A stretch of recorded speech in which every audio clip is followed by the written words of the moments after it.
What's going on, guys? It's Cliffy. We're going to need all of that 44.9 average today and some. We are chasing over 300 runs in our comeback game to the one-day trophy here in New Zealand for the Canterbury Wizards. So let's go and get straight into it.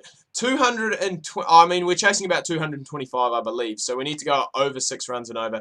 And this is perfectly set for ourselves to make a comeback to this domestic competition. It is nice to go and get these games in between test matches and test series and stuff like that. So just to, really go and mix it up. Obviously, now, because of the stage that we are in the internet, that we are in the batting career, basically, all the time now we are just doing international games, whether it be one-day internationals, whether it be T20s, or we're doing the domestic T20 comps, the big ones around the world. So it is nice to just come back, settle down, get to our hometown. I think we're actually playing away today. I think we're playing in Central Districts, but come back to New Zealand and just go and just carry on where it all started, where it all began, and it is just a nice feeling. It's that nice coming home feeling, shall we say, that we do have. So we just need to keep going and just keep moving forward. One thing I do like about these New Zealand grounds as well, small boundaries. It does make it easier for batting. We've got 8 already off the first 4 deliveries, and we need to keep this up, and hopefully we can get the support from the other end as well, because we're not going to be able to do it alone, especially chasing 320 plus.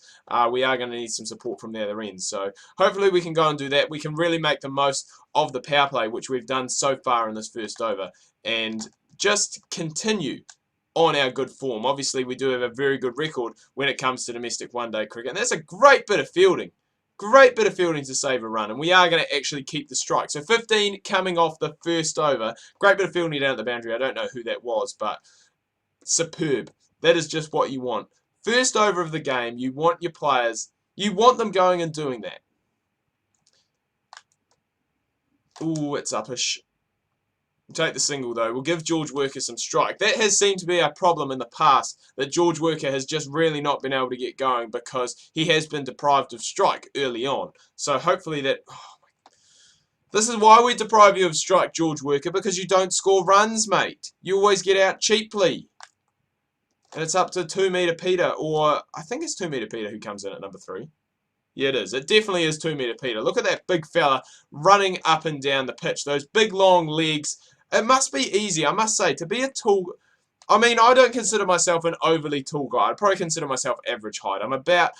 I think I'm about 6 foot, or I might even possibly be just under 6 foot. But to be a guy like 2 metre Peter, 2 metres, I think he's about 6'6", possibly 6'7". Just to have that extra length in your legs, it must make it easier getting down the pitch. It must take a hell of a lot less strides than, your average Joe like myself.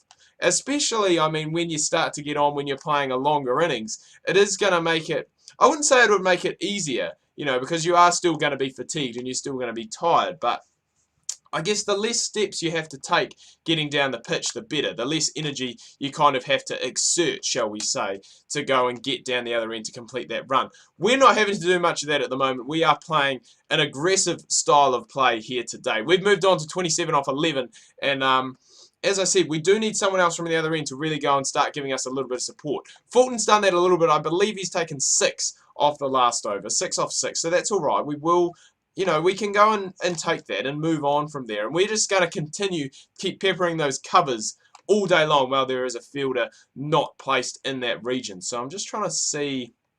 So we've got a deep backward point and a deep backward square leg. So that really is the only, that is our boundary scoring option right there, unless, we go through there. But even if we go through there, time it well enough, as we have done there, the guy from deep backward point is going to go and get there. And as I said, that's another example of the running between the wickets. That there probably wasn't easy too. And as we saw, Peter Fulton was completely down the other end. And it's not an issue of fatigue, because we've faced roughly the same amount of balls. Before that one, we'd only faced 2 more than 2 metre Peter. So fatigue is definitely not a factor. It is definitely to do with that height. So saying that, though, normally tall guys like that you do see as fast bowlers. There's a lot of tall, slim, fast bowlers going around the world at the moment. Some that just come to mind, obviously Stuart Broad, Jason Holder for the West Indies is another one. So I guess Adam Milne for New Zealand, but I wouldn't really class him as like a super tall guy. You know, he's probably average height, a little bit taller than me maybe. But I wouldn't call him extra tall. And just like that, we go and lose our wicket, trying to play through those covers again. That's where we've been playing all day, and we've been absolutely smashing it, but not this time. No point taking the review because it is definitely out. We make 33 off 16, and we are really going to need someone from the middle order to really stand up and score big here today. Remember, we are chasing 320 odd. And just to be honest right now, I don't think that we will be able to get there. Saying that, these two have gone and put on a nice wee partnership, but in the end, I don't think it is enough. I think we have been all out. 2 metre Peter, or it was Tommy Latham, one of them very close to 100. But Jamie Howe does get the man of the match honours, 121 off 113. And Kruger van Wyk, a guy who's probably not known too much for his scoring. He has retired now from the New Zealand domestic scene. But 63 not out off 83. Great work from the little keeper. But 327 was always going to be a very hard task, especially seeing we didn't get too much going on. We're down the bottom there with 33 off 16. We really needed to contribute more if we were going to go and get close to this score, but that was not the case. Anyway, guys, do hope you've enjoyed this video. If you have, please remember to leave a like. If you are new, please do subscribe. Make sure you check out my Facebook and Twitter. Links that can be found down below in the description. Hope you're having a good week so far. Make sure you tune in tomorrow. I've got more Rugby Challenge 3, Be a Pro career mode coming your guys' way. Make sure you do not miss that.